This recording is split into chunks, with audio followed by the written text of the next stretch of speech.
They reset their roster. Is there a chance they just continue to improve? Are they a team that continues to improve as they play together longer?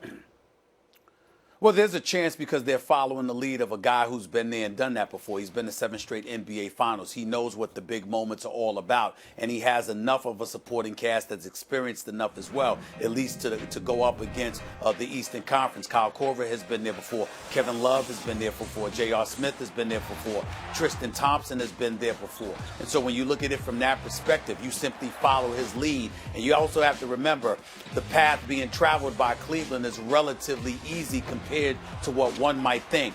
Indiana was a relatively young squad on the come up. We just saw a star in Victor Oladipo, and they're pesky, and as a result, they show up and they fight. The Toronto Raptors, LeBron James is their kryptonite. He affects them in a profoundly negative fashion, completely demoralizes them and strips their heart right out of their chest every time he goes up against them in the postseason. And so what you have left is a Philadelphia 76ers team with one playmaker who can't shoot from the perimeter in Ben Simmons, and another bunch of parts that can shoot from perimeter but can't do much else in terms of creativity. And in the case of the Boston Celtics, you have a relatively young squad without the services of Kyrie Irving. If you are LeBron James, it's a relatively easy path to the finals. Not to say that Boston would be easy. I think that could be a very thrilling series. But what we can't ignore is the fact that Boston doesn't have all its horses. Toronto was demoralized since game 1, and the Indiana Pacers were young and on the come up.